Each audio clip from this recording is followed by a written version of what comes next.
Hello, everyone. I'm Scott Christensen, and this is a special presentation for the 2020 Naval History Conference, a joint event from the United States Naval Institute and the United States Naval Academy. Deception in warfare goes back to early history, but in the 19th and 20th century it became more sophisticated as magicians such as George Méliès began to apply the methods from stage magic to the new medium of motion pictures, thereby pioneering special effects.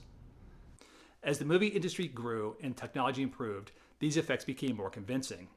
By World War II, these deceptions that had been used to entertain audiences were being used on a larger scale to defeat the enemy. Hollywood special effects artists and magicians worked to make military installations and factories seemingly vanish overnight, while also conjuring up phantom fleets and special squadrons that confused the enemy about the size and location of Allied forces. The high stakes of the Cold War resulted in the intelligence community further developing their methods of deception and counterdeception. This intersection between magic, special effects, military, and intelligence is fascinating. And for you, we have two of the foremost experts on the topic. The first is the greatest magician of our time, a collector and avid student of magic history, David Copperfield. And who better to talk about espionage in the world of intelligence than a former spy master? Also joining us is the former acting director of the CIA, John McLaughlin. David and John, please share with us some secrets. Thank you, Scott, and welcome midshipmen and others attending this event. Today, we're going to be talking to you about magic, war, and intelligence. I'm John McLaughlin, a former acting director of the CIA and deputy director. Today, I'm a professor at the Johns Hopkins School of Advanced International Studies. And I've been a magician since I was a little kid, which means I'm very honored to be here today with a person that everyone acknowledges universally to be the world's greatest magician, David Copperfield. So kind. Thank you so much. And thank you, midshipmen, all the fantastic people out there for joining us today. Magic is an amazing way of thinking. Magicians have to have many plan Bs and plan Cs. They have to look at the world in a different way, as everyone does. You know, we're here in my museum, which is filled with amazing history of magic, which we'll be discussing today, and how it relates to what you're interested in. Magic has afforded me the ability to think in a way that's maybe different than you'd normally think. I guess you can liken it to a climber who walks into a room and they see, they see the room in a different way. They see, well, I can put my foot there, and they can go to achieve the heights they need to do as a climber. As a magician, you look at opportunities to make magic out of those things. You look at design functions, you look at how people interact with each other, their communication skills. You look at things to misdirect and things to design and create in a different way. And that's been very useful in this world that you're in. And John's gonna kind of take us into that world right now. John? So as we talk to you about these things, I want to mention that we're going to cover a number of things. We're going to talk about some specific tricks that were done in the course of history.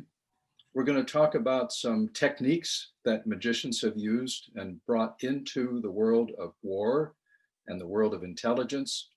And we're also going to talk about some very unique people who were involved in all of this.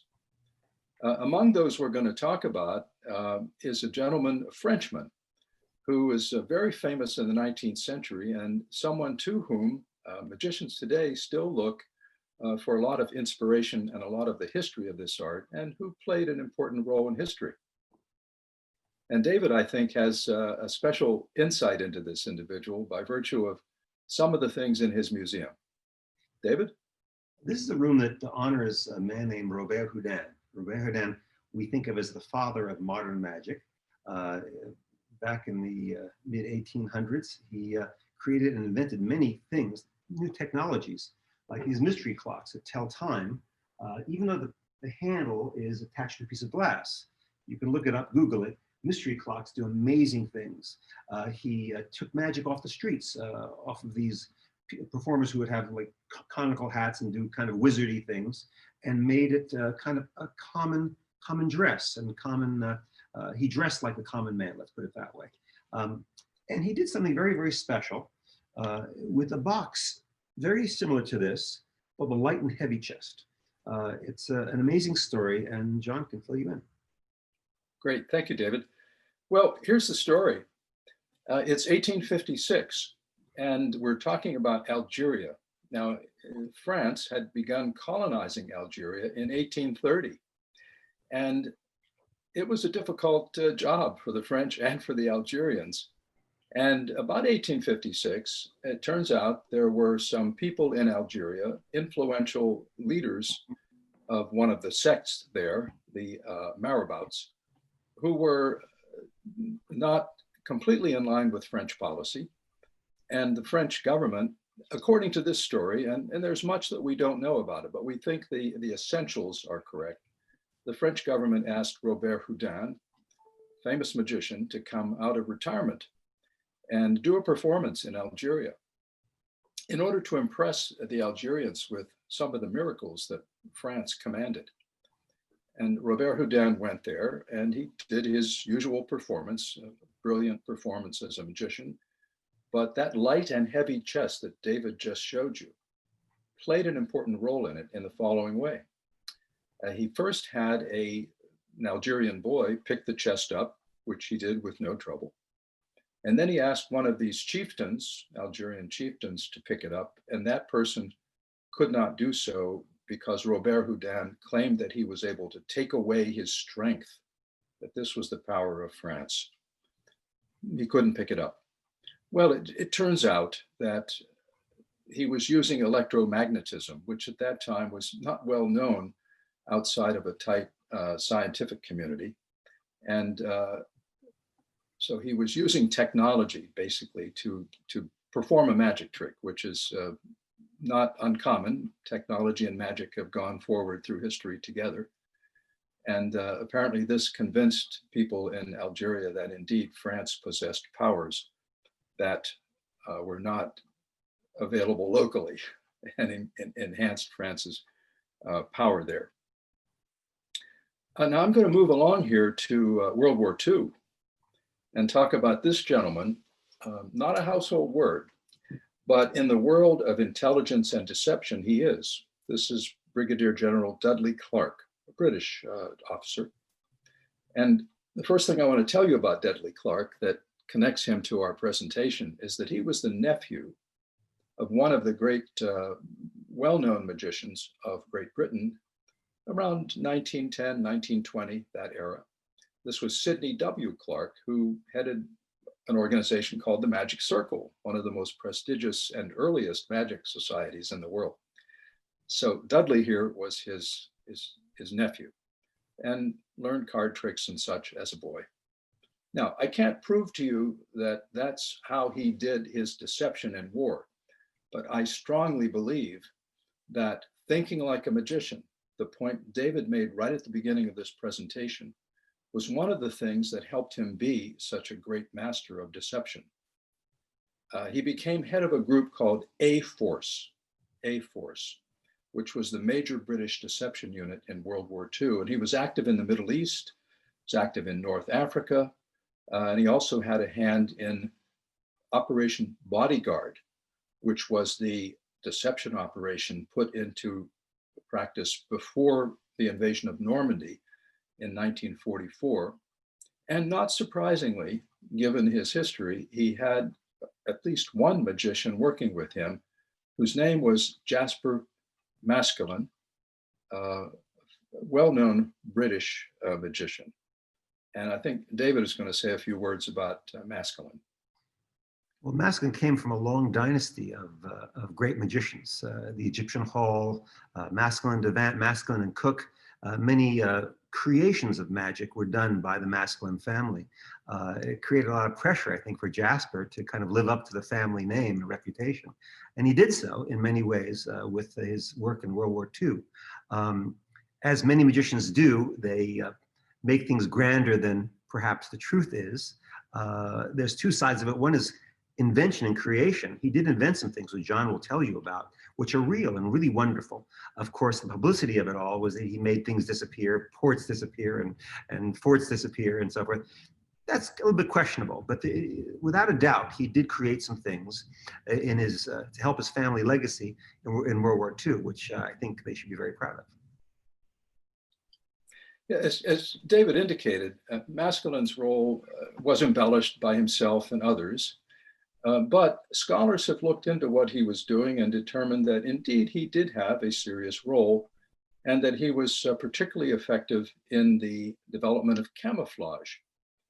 Um, he also invented some tools that were useful for British and Allied officers in escape and evasion circumstances. And let me just tell you a little bit about his camouflage work. The main thing that we give him credit for in the scholarship on this is the creation of something called a sun shield. The sun shield was an escape, an invasion technique, and also a camouflage technique. Basically, by folding this device over a tank, the tank could be made to appear from the air and from certain other angles as a truck, an innocent truck.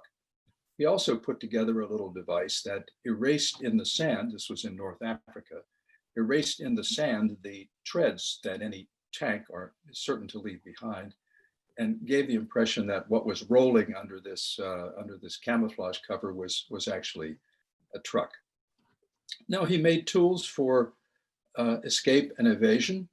He was known for this, things like a button that would have a compass hidden in it, a uniform button. Edible paper, you could have a message on a piece of paper and eat it. Don't know whether it tasted very good or not. He had hacksaws that were built into zippers and maps made of something called flash paper, which is a fairly common magic item, of course. He used all of these things as part of his toolkit. And then Clark, Dudley Clark, the head of A-Force, was also active at the time of the invasion of Normandy in 1944. And this was under Operation Bodyguard. On the left of this slide, you will see the actual bodyguard order with all of the notations from Allied officers on it.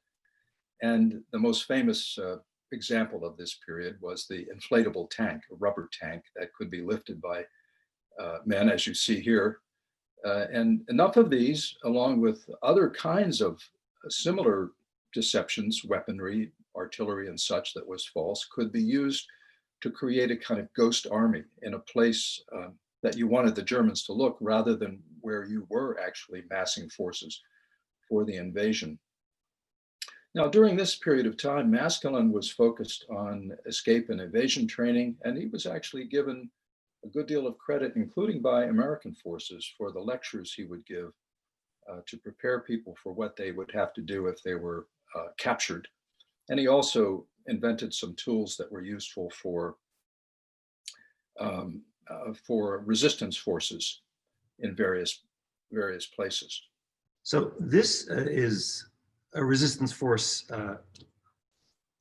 device, which is these boxes. This is not Maskelyne. This is a whole separate thing. I'm not sure who's credited with this. These are wax-covered boxes that we would hold a very cheaply made gun. They'd be thrown out of airplanes for resistance fighters to help them on the ground. Included in that box was instructions. This is actual, looks like contemporary drawings, but actually it's from back then. This is the actual paper, which show 1, 2, 3, all step by step, how to use that gun to help people who were trying to help the good guys in this case. So that's an actual thing that would be used in that way. I love misdirection, magic misdirection. And it's simply put is having something really great to look at over here and hiding something over here that you want to hide by having something very interesting over here. Another form of misdirection, again, this is not Maskelyne, but very, very cool, are these heads, which are doll heads that were commissioned by the government from toy companies. Everybody in World War II had to make their products for the war effort in large part. And even toy factories were making these heads of paratrooping soldiers. These are quarter-sized men. Total body, quarter-size men in paratroop uniform that would be thrown out of airplanes to have the Germans see them because of scale. You couldn't tell the scale. They're up in the sky. A quarter-sized person looks like a full-size person. coming down, and they'd of course go chasing what's happening there, allowing us to come over here and do our magic at the time. So I love the fact that that kind of magic technique, we're not sure whose credit to it, but having quarter-size doll paratroopers coming out of an airplane, floating down there would be such a great magic technique to distract and create good diversion.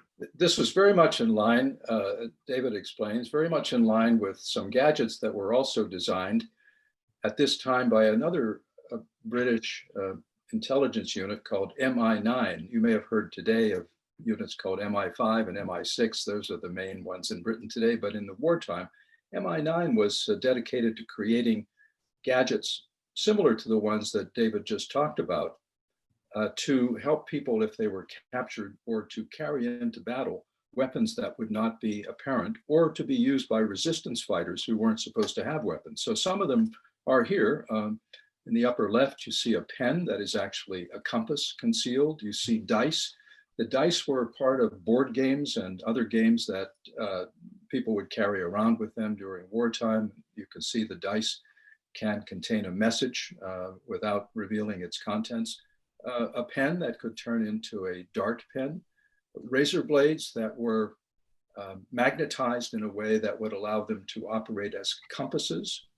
And finally, I think the most ingenious thing here, the least suspicious, I believe, were pastel paints. A pastel paint kit, which actually contained a number of dyes that could be used to alter the color of a uniform or parts of a uniform in order to change your appearance if you were in a situation where your uniform would be a bad thing to have, or your clothing would be a giveaway, a reveal of some sort.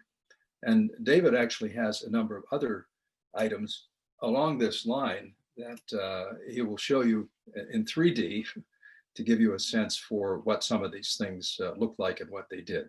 David? Next time you see a James Bond movie, remember, magicians were first. We take credit for all the James Bond stuff. This is a pretty cool, this is a wrench. So if you have somebody that's going to be a kind of a handyman behind the scenes, it's not just a wrench, it's actually a gun. Shouldn't point it at you, but there you go. This is it's pretty cool, a flashlight pen.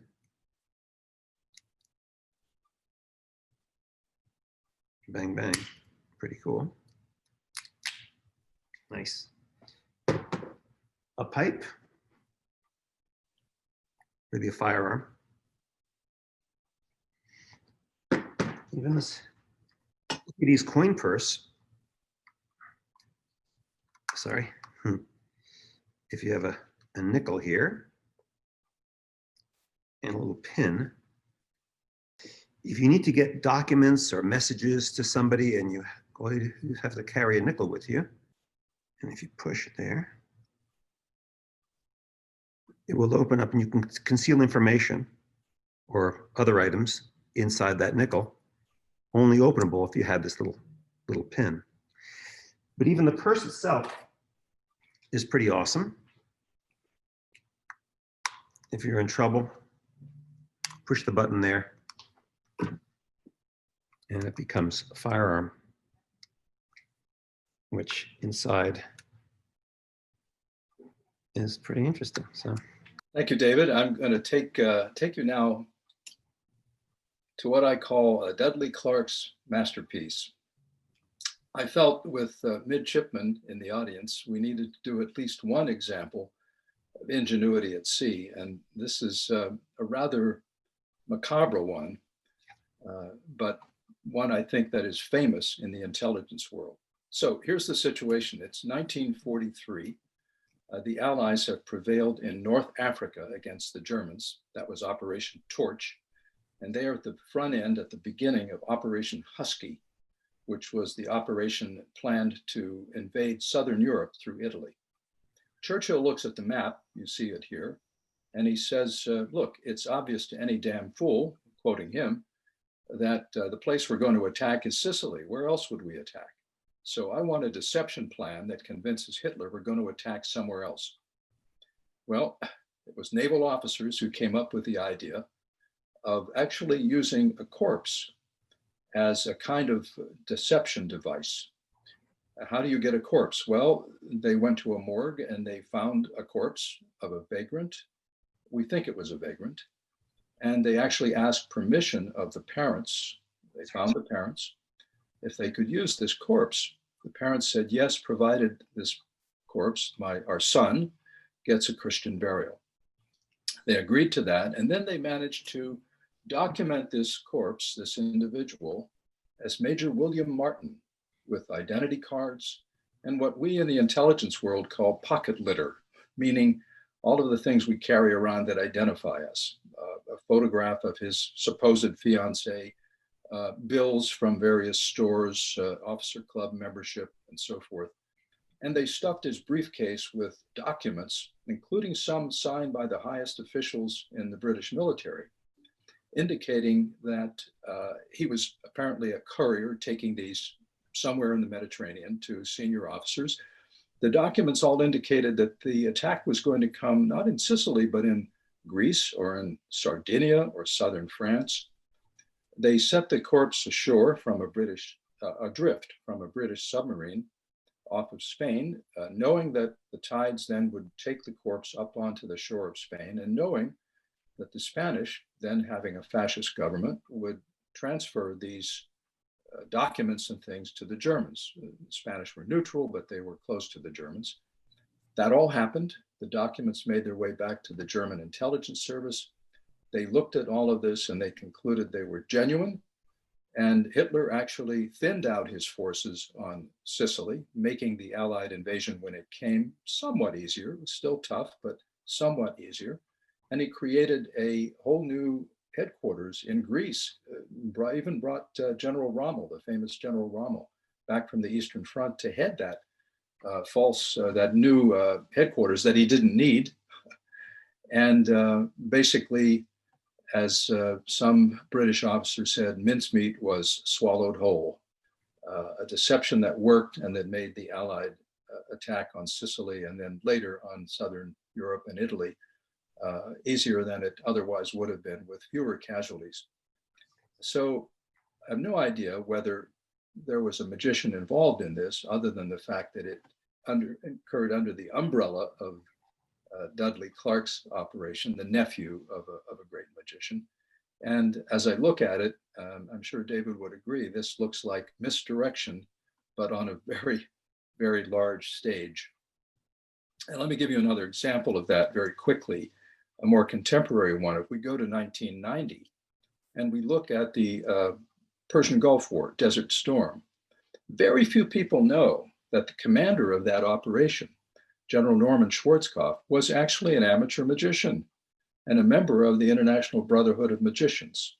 Now, again, I don't know whether this came into play, but again, going back to what David Copperfield said in the very first remark here today, once you've been exposed to magic, it's hard not to think like a magician. And I just suspect that it was in the back of his mind, at least maybe subliminally. He designed an operation that is famous in military history as the left hook. Remember what was going on here. Saddam Hussein had invaded Kuwait. The United States had vowed that it would push Saddam Hussein and the Iraqis out of Kuwait, and an Allied force was assembled to do that. What Schwarzkopf did in the left hook operation was to carry out a fake maneuver on the coast in the Persian Gulf that appeared to be an amphibious plan to invade, to put Marines ashore on the coast. This was, of course, completely false. It drew Iraqi forces over there. And then Schwarzkopf took his forces in this left hook loop around them, more or less surrounding them and decimating them in the subsequent battle, with very little losses on the American side.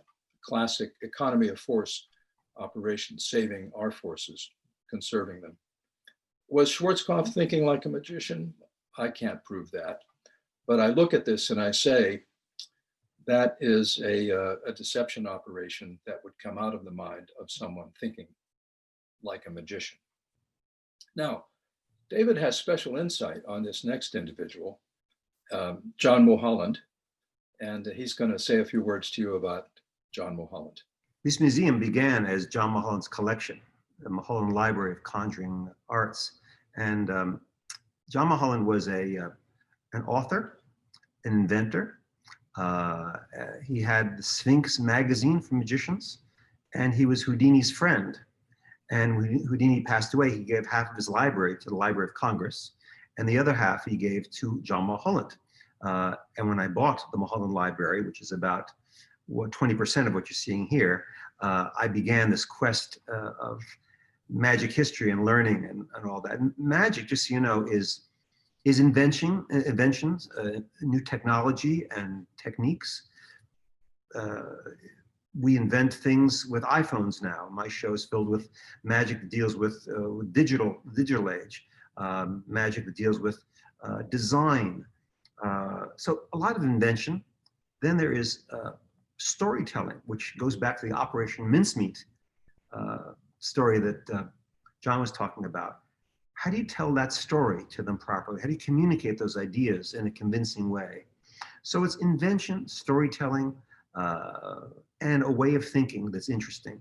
Mulholland designed illusions, performed illusions, did a lot of things for magicians, but mostly to this subject, he did something with a little organization called the CIA. And John, you should explain what happened. Yes, Mulholland, turns out, at the height of the Cold War in the mid-1950s, was a consultant to the CIA. Now, how did that happen? Well, you have to go back to the Cold War itself. The American military and the CIA were experimenting with all sorts of things, searching expertise of all kinds for ideas on how to combat the then surging Soviet Union. And they turned to Mulholland as a magician to help them think through some techniques that would be useful in clandestine operations. And Mulholland in 1953 and 54 actually wrote a manual for the CIA, which is now published and declassified. And it's gotten a lot of attention. There are things in it that aren't very practical, like ideas for how to slip pills in drinks and so forth. And I can tell you in my time at CIA, I came away thinking, no one ever used these techniques. But there are things in this manual that are useful to intelligence officers and that I suspect made their way into training for officers who would be operating under surveillance in hostile environments, having to pass messages, having to recruit agents, and so forth. So that part of what Mulholland did was probably helpful to the CIA. He brought to the operation of intelligence officers classic magic concepts like the larger action covers the smaller action. When you're doing something deceptive, act naturally. He put all of this in the manual. And if you stop and think about it, a CIA officer walking down a street in a hostile country under surveillance has to do exactly that. Draw attention away from himself or herself. A larger action somewhere in that vicinity might cover a smaller action that officer is carrying out. This little sketch gives some idea of some of the things that Mulholland put in his book. For example, you see on the left a way of surreptitiously gaining possession of a document by placing a book on it, a book that has some sticky wax on it and then adheres to the document, or simple things like the pattern of your shoelaces can convey different messages about when a meeting is taking place, who is present, and so forth. And then the classic things of moving an individual in a concealment device, which can be useful when you're trying to smuggle an agent out of a country or trying to do an exfiltration for someone who has come under suspicion by a hostile intelligence service. So these are some of the things that that Mulholland designed and put into play in his manual at the CIA. And again, I come back to the fact that this was the height of the Cold War, the mid-1950s. Remember, the CIA is a very young organization then. It was created in 1947, so it's only about 6 years old when Mulholland is doing this. And they were thirsty for ideas, and magic was one of the areas they turned to at that time. Now I'm going to tell you about an operation in Moscow that is very reflective of that kind of thinking. Now, Mulholland didn't design this, but this kind of thinking, once it gets into a system, becomes very influential. This is a device we called the Jack in the Box, and it was used in the Moscow operations in the 1970s and early 1980s. So what's that all about? Well, in Moscow in those days, and still today, if someone's suspected of being an intelligence officer, they are surveilled, they are followed. So if you're in a car driving around and a KGB car, an intelligence car from the Soviet Union at that time, was following you, you would be able to lose them for about 20 seconds when you rounded a corner at, say, a tall building. They would lose sight of you. In that brief period of time, if there were two people in that car and they could see two heads, one of those people, a case officer, we call that person, would roll out of the car, quickly donning a disguise and walking along the street, let's say carrying a lunch pail, and looking like a Russian worker, while at the same time, the driver of the car would press a button on a seat and up would pop a mannequin head like this, with the capability of turning left and right, and giving the impression when the KGB car caught up with you and gained sight again of two people still in that car. So nothing had changed. And yet your officer would be walking along the street free of surveillance. That's the key point. And therefore able to make a meeting with an agent that was who had been signaled, perhaps with one of the techniques that Mulholland had devised, to meet you at a certain place. So this was creating the illusion of two people still in the car with a device that I can't prove to you that a magician was involved in creating this, but it is so emblematic of magic that I have to think people were certainly thinking like a magician when they did this. I'm going to just mention a few things about my personal experience at CIA when I was there and when I, in my private time, was a magician. So this was a very helpful tool to have as an intelligence officer. For example, it enabled me to sensitize officers to the danger of being deceived. I could, for example, do a magic trick for them, but tell them in advance exactly what I was going to do. Let's say tear up a newspaper and then put it back together, telling them in advance, and then asking them if they found that mildly mystifying, and 90% of them would. I could then make the point that if I was able to fool you, telling you in advance what I was doing, think of how much easier it might be if a foreign adversary doesn't tell you what they're doing. And this is something that intelligence officers deal with all the time, is that other services, other countries, other intelligence agencies are trying to deceive them.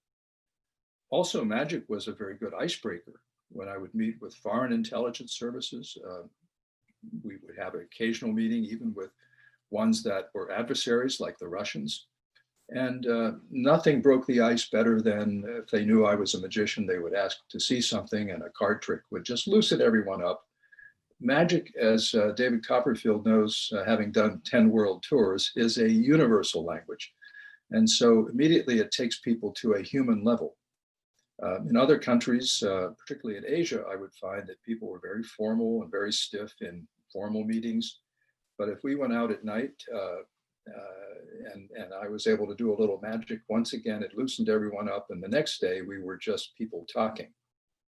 And occasionally heads of state would find magic interesting as well.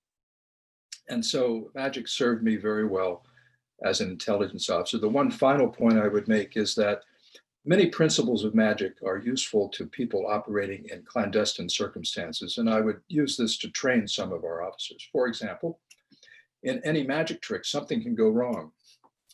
We call your response to that an out. Another way to call it would be a plan B. Just as you need a plan B in a military operation, you need a plan B in most magic tricks. And so I would make that point by showing officers a trick and explaining what is the plan B, what is the out that you would use in order to bring this to a successful conclusion, trying to drive home the point that in our operations, we always needed a plan B. So those are just some reminiscences from my time in the CIA and the way that magic was helpful to me.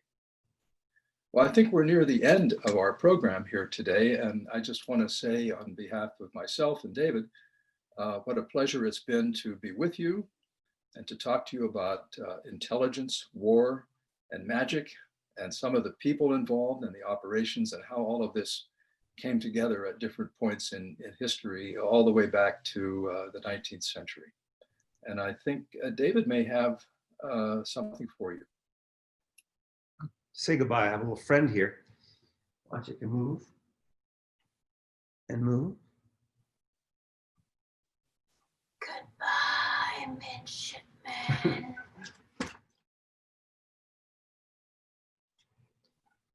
It was great. Thanks so much.